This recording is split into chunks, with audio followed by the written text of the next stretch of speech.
할렐루야. 오늘은 내가 인자를 믿느냐라는 제목으로 함께 말씀을 나누고자 합니다. 요한복음을 계속 이제 보고 있죠. 요한복음 지금 9장 35절부터 41절까지의 말씀을 봤지만 오늘은 요한복음 9장 전체의 내용을 우리가 함께 보길 원합니다. 먼저 요한복음 9장 초반을 보시면은 한 사람이 등장합니다. 이것이 나면서부터 맹인된 자라고 1절은 말씀하고 있죠. 예수님께서 제자들과 함께 길을 가고 계시는데 제자들이 이렇게 물어봅니다. 2절 말씀은 이렇게 말하죠. 제자들이 물어 이르되 라삐여, 이 사람이 맹인으로 난 것이 누구의 죄로 인함이니까 자기니까 그의 부모니까 라고 물어봅니다. 여러분, 이 시각 장애인뿐만 아니라 그 당시에는 모든 장애인들은 무엇을 하고 살았느냐? 구걸을 하고 살았습니다. 지금 이 사람 역시도 구걸을 하고 있었어요. 8절을 보시면은 그 내용이 나옵니다. 8절 한번 보시면 이렇게 나오죠. 이웃 사람들과 전에 그가 거린인 것을 보았던 사람들이 이르되 이는 앉아서 구걸하던 자가 아니냐라고 말하죠. 그리고 우리가 알다시피 사도행전에도 나면서부터 못 걷는 이가 나옵니다. 그 사람도 뭘 하고 있었죠?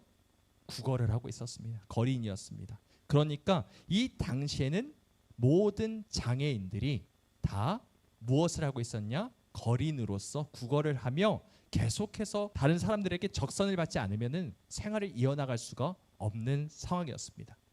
그렇게 완전한 극빈층에 있었는데 거기다 엎친 데 덮친 격으로 이 사람들 사이에서, 유대인들 사이에서 어떤 믿음이 있었는데 이들이 무엇 때문에 이렇게 되었다라고 말을 하냐면 부모의 죄 아니면은 자기의 죄 때문에 장애인으로 태어났다라고 말하는 것이 이 유대인들의 믿음이었습니다. 이것이 그냥 제자들이 물었던 그런 말이 아니라 종교 지도자들, 그 당시의 유대 지도자들의 가르침이었다라는 것이죠. 이것이 어디에서 등장하냐면 34절로 한번 가보실까요? 34절을 보시면은 이렇게 말합니다. 이 바리새인들이 말하는 건데 그들이 대답하여 이르되 내가 온전히 죄 가운데서 나서 우리를 가르치느냐라고 말하는 장면이 나오죠. 그만큼 이 유대 사회에서 장애인들은 죄인이라는 낙인이 찍혀 있었고 그렇게 죄인으로서 할 수 있는 것이 무엇밖에 없었느냐? 구걸밖에 없었다는 것입니다. 그렇게 하루 벌어 하루 살 수밖에 없는, 어떨 때는 사람들이 연민의 적을 주지 않으면은 굶어서 계속해서 배를 고를 수밖에 없었던 것이 이 비참한 맹인된 자의 삶이었다는 것이죠. 그런데 제자들이 이 딱한 처지를 보고 예수님한테 그렇게 물어보는 것입니다. 유대 지도자들의 가르침에 따라서 이 사람은 부모의 죄 때문입니까? 아니면 자기의 죄 때문에 이렇게 지금 나면서부터 맹인이 되어 있습니까? 라고 물어보고 있는 것이죠. 그런데 예수님이 뭐라고 말씀하십니까? 우리 3절 말씀 함께 읽어보겠습니다. 시작. 예수께서 대답하시되 3절 말씀은 같이 읽어볼까요? 시작. 예수께서 대답하시되 이 사람이나 그 부모의 죄로 인한 것이 아니라 그에게서 하나님이 하시는 일을 나타내고자 하심이라. 아멘. 예수님은 이것이 잘못되었다, 잘못된 가르침이다. 이 사람이 맹인된 것은 그의 죄나 부모의 죄 때문이 아니라 하나님께서 하나님의 일을 나타내고자 하시기 위해서 이렇게 하신 것이다 라고 말씀하고 계시는 것이죠. 여러분, 하나님께서 실수하시는 분이십니까? 그렇지 않으십니다. 장애를 가지고 태어난 사람 역시도 하나님께서 어떤 뜻이 있으시기 때문에, 하나님의 하시는 일이 있으시기 때문에 그 계획 안에서 그렇게 허용하시고 계시는 것이죠. 여러분, 우리의 삶 가운데 여러 가지 문제들이 있습니다. 아픔이 있습니다. 아까 권사님, 광만수 권사님도 기도하실 때 참 살기가 힘드네요 이렇게 말씀하시는데 정말 그렇습니다. 우리가 그리스도인으로 살면서 여러 가지 문제들이 있습니다. 그런데 하나님께서 실수하셨기 때문에 그것이 문제가 터진 것이 아니라 하나님께서 하나님의 일을 하시고자 하시기 위해서 그 모든 일들을 허용하실 수 있다는 것이죠. 하나님의 선하신 뜻대로, 그 기쁘신 뜻대로 하나님께서 우리에게 모든 것을 허용하실 수 있습니다. 어떨 때는 여러 가지 문제가 닥쳐올 때도 있고 어떨 때는 신음할 때도 있을 것입니다. 고통과 고난 가운데서 우리가 계속해서 흐느끼고 있을 때도 있을 것입니다. 하지만 그럴 때 우리가 바라봐야 할 것이 무엇입니까? 실수하지 않으시는 하나님, 모든 선하신 계획 안에서 이것 또한 하나님께서 허용하신 것이구나. 하나님께서 뭔가 나에게 나타내실 일이 있으시구나 라는 것을 우리가 기억하며 끝까지 버티며 소망을 하나님께만 두며 사는 우리 모두가 되길 소망합니다. 그렇게 예수님께서 이 맹인을 보시고 이것이 이들의 잘못이나 죄가 아니라 하나님께서 이를 나타내고자 하자 그렇게 말씀하신 후에 뭐라고 말씀하시냐면 5절 말씀에 보면은 이렇게 말씀합니다. 내가 세상에 있는 동안에는 무엇이다? 세상의 빛이로라 이렇게 말씀하시죠. 여러분 예수님이 어떤 분이십니까? 세상의 빛이십니다. 요한복음 1장에도 뭐라고 말씀합니까? 세상에 빛이 왔을 때 어둠이 깨닫지 못한다 이렇게 말씀하셨죠. 예수님은 우리의 빛이 되십니다. 예수님이 없으면 우리의 삶은 어둠밖에 없다라는 것이죠. 흑암뿐이라는 것입니다. 예수님이 우리 가운데 다가오셔야만 그리고 감긴 우리의 눈을 열어주셔야만 우리가 앞을 보게 되고 비로소 무엇이 무엇인지를 우리가 깨닫게 된다는 것을 우리가 기억하시길 원합니다. 예수님만이 빛이시며 예수님만이 우리의 감겨진 눈을 띄워주실 수 있는 유일한 한 분 구원자이심을 우리가 날마다 기억하길 원합니다. 그렇게 예수님께서 이 맹인에게 다가오셔서 무엇을 하십니까? 침을 뱉으셔서 진을 이기시고 눈에 바르십니다. 그리고 나서 뭐라고 말씀하시냐면 실로암 못에 가서 씻으라 말씀하십니다. 여러분 지금 이 사람은 앞을 봅니까 못 봅니까? 못 보죠. 그런데 실로암 못에 가서 씻는 것이 쉬울까요 어려울까요?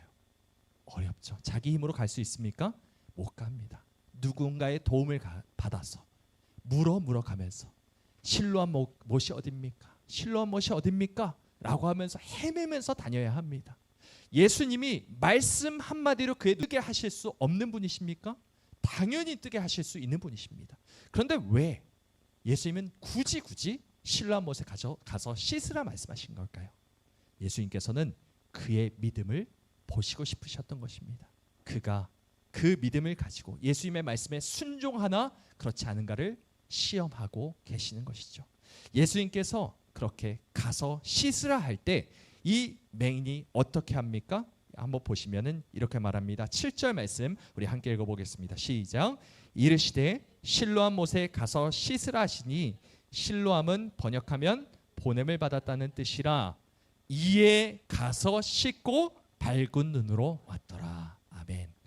이에 가서 씻고 너무 간단하게 표현되어 있지만 얼마나 많은 어려움이 있었겠습니까? 하지만 그 말씀에 힘입어 순종할 때 그 말씀을 믿고 그 말씀대로 따라갈 때 그는 밝히 세상을 보게 되는 은혜를 입게 되었던 것이죠. 그 믿음이 그를 구원하게 한 것입니다. 예수님 어떤 상황마다 그 사람의 믿음을 보십니다. 어딜 가나 내 믿음이 너를 구원하였다 말씀하셨죠. 믿음이 없는 그 고향 갈릴리의 나사렛에 있을 때는 믿음이 없는 자들의 모습을 보시고 아무 일도 하실 수 없었다라고 말씀합니다. 그만큼 이 믿음을 예수님께서 보시는 분이시고 그 믿음을 도전하시며 자극하시며 네가 그 말씀에 순종할 수 있느냐라고 할 때 그 말씀을 힘입어 믿고 순종하고 그렇게 나아갈 때 우리는 치유받을 수 있다는 것이죠. 우리의 삶 가운데 여러 가지 문제가 있을 때 예수님의 말씀을 우리가 붙잡고 믿음으로 순종하시기 바랍니다. 그 말씀을 믿고 순종할 때 기적이 일어날 것이고 우리가 전혀 예상 못하는 일들이 일어나서 하나님의 놀라운 일들을 발견하게 될 것입니다. 그것을 우리가 믿어 의심치 않고 날마다 그 말씀에 힘입어 살아가는 우리 모두가 되길 소망합니다. 그런데 참 문제가 있습니다. 그리스도인으로 살아가는 것이 참 항상 이렇게 순탄하고 놀라운 기적만 일어나면 모르겠는데 이런 기적을 맛보고 예수님과 함께 동행하다 보면은 여러 가지 어려움과 인생의 고난들이 닥친다는 것입니다. 지금 이 사람이 눈을 뜨고 나서 사람들이 다 놀랐습니다. 네가 어떻게 눈을 뜨게 됐느냐? 눈을 뜨게 된 그 경위에 대해서 자초지종에 대해 설명을 합니다. 예수라는 자가 이렇게 뜨게 하였고 실로암에 가서 씻으라 말해서 내가 눈을 뜨게 되었습니다. 라고 하니까 이 사람들이 누구에게로 데려가느냐? 바리새인들에게 데려갑니다. 그래서 13절 보시면 이렇게 말하죠. 그들이 전에 맹인이었던 사람을 데리고 바리새인들에게 갔더라 라고 말씀합니다. 그런데 문제가 무엇이었냐? 예수님께서 이 사람을 고치신 날이 바로 14절 보시면 뭐라고 나와 있습니까? 안식일이었습니다. 여러분 요한복음 5장에서 38년 된 병자를 예수님께서 치료하실 때 그때도 안식일이었고 지금 나면서부터 맹인된 자를 고치신 그 날도 안식일이었습니다. 여러분 예수님께서 안식일이 아닌 때 고치지 못하시는 걸까요?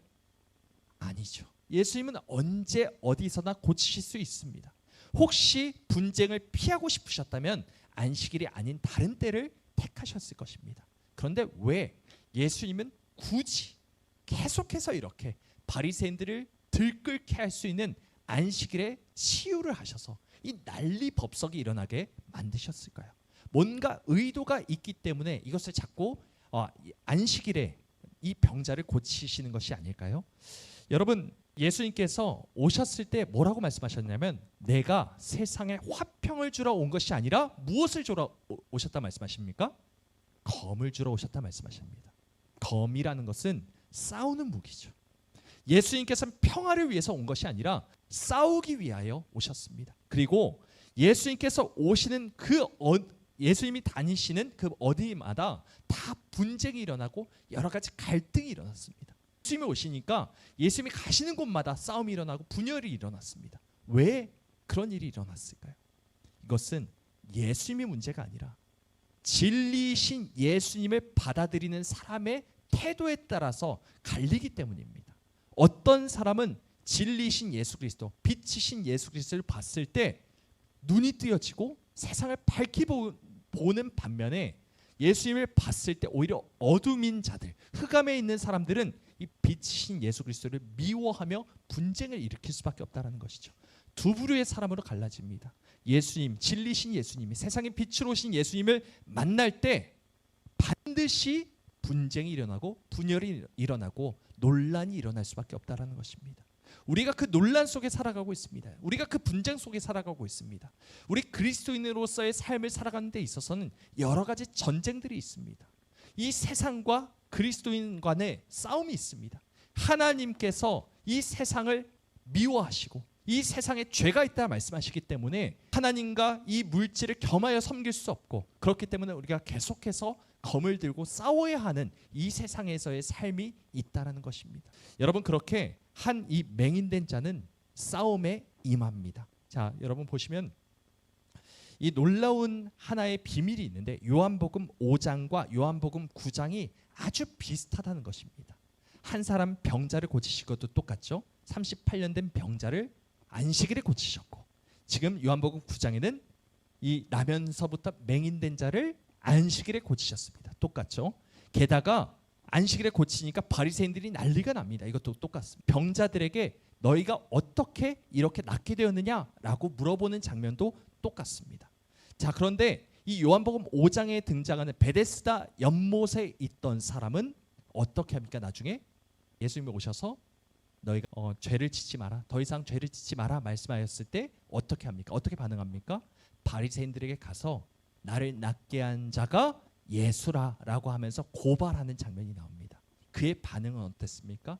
바리새인들과 타협하게 되죠. 그렇지만 이 요한복음 9장에 나오는 실로암 못에 가서 씻은 사람은 어떻게 합니까? 바리새인들이 어떤 추궁을 해도 진리만을 말하고 있습니다. 어떤 상황 가운데서도 타협하지 않고 계속해서 예수님을 인정하고 있는 모습을 보길 원합니다. 여러분 먼저 11절을 보시면 예수님에 대해서 첫 번째 맹인의 증언이 등장합니다. 11절 보시면 이렇게 말하죠. 대답하되 예수라 하는 그 사람이 진흙을 이겨 내 눈에 바르고 나더러 실로암에 가서 씻으라 하기에 가서 씻었더니 보게 되었더라 이렇게 말합니다. 그리고 나서 15절을 보시면 두 번째 증언이 나옵니다. 이제 바리새인들이 추궁할 때 어떻게 반응하는지 보십시오. 그러므로 바리새인들도 그가 어떻게 보게 되었는지를 물으니 이르되 그 사람이 진흙을 내 눈에 바르매 내가 씻고 보나이다 하니 이렇게 말합니다. 또한 17절에 세 번째 증언이 등장합니다. 이에 맹인되었던 자에게 다시 묻되 그 사람이 내 눈을 뜨게 하였으니 너는 그를 어떤 사람이라 하느냐? 대답하되 선지자니이다. 자신의 믿음대로 자신이 경험한 것을 그대로 증명해내고 있습니다. 그런데 18절부터 23절에는 또 다른 부류가 등장합니다. 바리새인들이 누구를 부릅니까?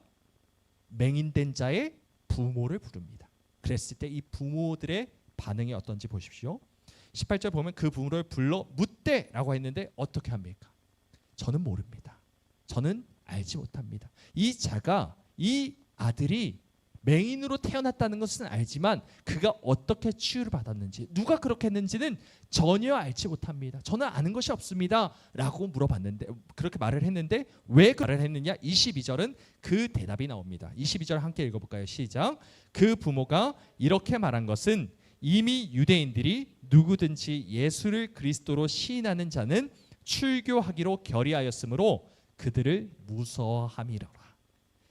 여러분, 이 부모가 그렇게 저는 모릅니다라고 했던 이유가 무엇 때문이었다고요? 출교가 두려워서, 무서워했기 때문에 이렇게 대답했다라는 것입니다. 여러 부류의 사람들이 있습니다.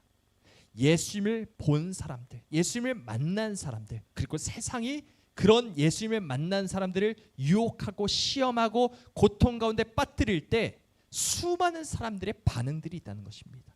그런데 믿음이 있는 사람들의 반응과 그렇지 않은 사람들의 반응이 너무나도 극명하게 달라지는 법이죠. 어떤 사람은 예수를 팔아넘깁니다. 고발해버립니다. 어떤 사람은 세상의 위협이 두려워서 타협을 해버립니다. 그리고 저는 모릅니다 라고 예수님을 부인하는 그런 사람도 있습니다. 그런데 정말 믿음의 사람들은 어떻게 반응을 해야 하냐는 것이죠. 24절부터는 두 번째 이제 맹인된 사람을 다시 신문하려고 부르는 장면입니다. 그랬을 때 이 맹인의 네 번째 증언을 함께 읽어볼까요? 시작. 대답하되 그가 죄인인지 내가 알지 못하나 한 가지 아는 것은 내가 맹인으로 있다가 지금 보는 그것이니이다 라고 말합니다. 바리새인이 그 예수가 안식일을 범했기 때문에 그는 죄인이다 말했을 때 저는 모르겠습니다. 저는 그가 죄인인지 알지 못합니다. 하지만 분명한 것은 무엇이냐? 내 눈이 뜨여졌다는 것입니다. 그가 나를 치유해 줬다는 것입니다.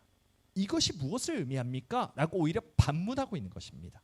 그리고 마지막 다섯 번째 증언은 뭐라고 말하느냐? 27절을 또 이렇게 말합니다. 26절에 이렇게 말하죠. 이 바리새인들이 그 사람이 내게 무엇을 하였느냐? 어떻게 내 눈을 뜨게 하였느냐라고 말했을 때 27절에 그가 또 어떻게 말합니까? 대답하되 내가 이미 일렀어도 듣지 아니하고 어찌하여 다시 듣고자 하나이까? 라고 물어봅니다. 본질을 꿰뚫고 있는 것이죠. 당신들이 뭔가 다른 의도가 있어서, 다른 무언가를 듣고 싶어서 나에게 다른 증언을 하길 원하는 것이 아닙니까? 라고 오히려 그들과 정면으로 대결하고 있는 모습을 보십시오. 당당하게 그 세상의 권력자들과 맞서서 자신의 진실만을, 자신이 경험한 것만을 증언하고 있는 모습을 보길 원합니다. 여러분, 우리는 어떻습니까? 우리는 어떤 부류의 사람입니까? 세상이 우리를 위협하고 우리를 유혹할 때 우리는 하나님 앞에서 어떤 반응을 보이는지 우리 자신을 한번 돌아보길 원합니다.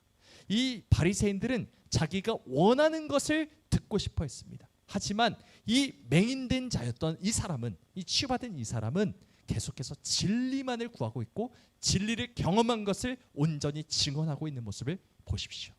우리가 예수님을 정말로 경험하였다면, 예수님께서 우리의 진리 되시고 세상의 빛이 되시는 것을 정말로 믿는다면 우리가 그 예수님을 계속해서 온전히 증언해야 되지 않겠습니까? 세상에 어떠한 유혹과 시련이 있다 할지라도 우리 주님을 당당하게 전하는 자 되길 소망합니다. 34절을 보실까요? 34절을 보면은 이 바리새인들이 결국에는 이렇게 정죄를 합니다. 우리 34절을 읽어보겠습니다. 시작. 그들이 대답하여 이르되 내가 온전히 죄 가운데에서 나서 우리를 가르치느냐 하고 이에 쫓아내어 보내니라 라고 말합니다. 여러분, 결국에는 계속해서 진리를 말하며 당당하게 말하니까 이 바리새인들이 할 말이 없는 겁니다. 그래서 결국 하는 것이 무엇입니까? 네가 맹인으로 태어나서 죄인으로 나서 우리를 가르치느냐? 말도 안 되는 그런 억지를 부리면서 쫓아내버리죠. 예수님께서 그 맹인의 소식을 듣게 되십니다. 그리고 예수님께서 어떻게 하시는지 보십시오. 35절 말씀 우리 함께 읽어보겠습니다. 시작. 예수께서 그들이 그 사람을 쫓아냈다 하는 말을 들으셨더니 그를 만나사 이르시되 내가 인자를 믿느냐라고 말씀하십니다. 여러분, 그렇게 세상과 싸우다가 쫓겨난 이 맹인에게, 이 바리새인 이 권력자들과 싸워 쫓겨난 자에게 예수님이 그 소식을 듣고 일부러 찾아가셔서 그리고 그에게 한마디를 말씀하십니다. 네가 인자를 믿느냐. 그랬을 때 이 맹인의 반응이 어떻습니까? 그가 누구입니까? 제가 믿기 원합니다 라고 말을 하죠. 이 사람이 누구이든 간에 하나님의 아들, 이 인자를 내가 믿기를 원합니다. 누구인지 저에게 알려주십시오. 내가 믿길 원합니다. 언제든 준비되어 있는 믿음을 갖고자 하고 있는 그 사람의 모습을 보십시오. 그 가난한 모습.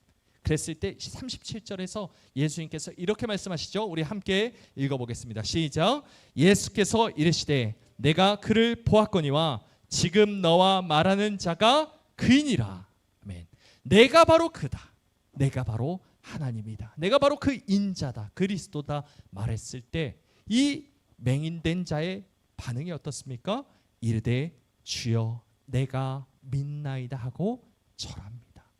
예수님 앞에서 절하는 그의 모습을 보십시오. 여러분, 그렇게 하면서 예수님께서 뭐라고 말씀하시면 내가 심판하러 이 땅에 왔다. 이 세상에 왔다. 그리고 맹인된 자는 눈을 보게 하고 보는 자는 맹인이 되게 하게 위하여 내가 이 땅 가운데 왔다라고 말씀하시죠.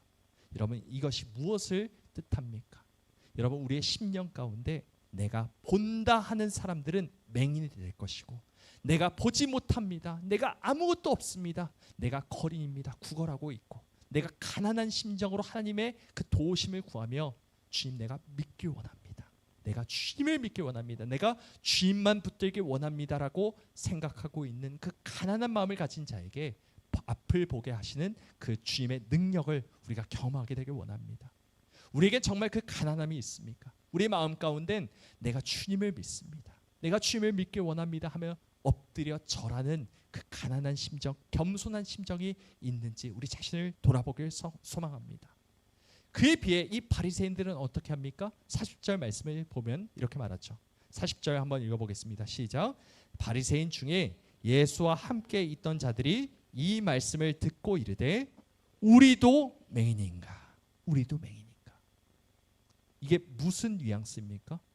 나는 맹인이 아니다 라는 그 어떤 말이 있다는 것이죠. 나는 맹인이 아닌데 나도 맹인이라고 지금 말하는 것인가? 나는 아니야. 나는 그렇지 않아. 나는 예외야 라고 생각하고 있는 이 바리새인들의 험악한 모습을 보십시오. 여러분, 우리는 어떤 반응을 보여야 합니까? 우리도 맹인인가가 아니라 내가 바로 맹인입니다. 내가 바로 안 못 보는 사람입니다. 내가 아무것도 할 수 없는 자입니다.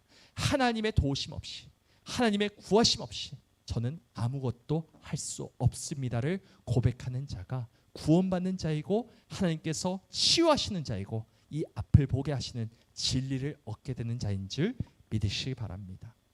우리가 날마다 그런 가난한 심령으로 살아가길 원합니다. 주님께서 우리에게 검을 주셨고 우리를 싸우라, 우리에게 이 세상과 싸우라고 말씀하십니다. 우리가 그 세상과 싸울 힘이 없을 때 주님을 붙들기 원합니다. 주님, 우리에게 용기가 없습니다. 두렵습니다. 타협하고 싶을 때가 있습니다. 수많은 세상 사람들처럼 내가 넘어집니다. 하지만 주님이 나와 함께 계실 때 내가 이 맹인된 자처럼 끝까지 세상과 싸워 이길 것이고 주님을 만나 주님 앞에 엎드려 절하며 내가 주님을 믿습니다 라고 고백하는 그 영광의 순간을 맞이하게 되길 소망합니다. 우리 모두가 그렇게 끝까지 믿음을 다하여 내가 인자를 믿느냐 하실 때 납작 주님 앞에 엎드려 날마다 주님의 은혜를 구하며 주님과 함께 동행하며 살아가는 우리 모두가 되시길 주님의 이름으로 간절히 소망합니다.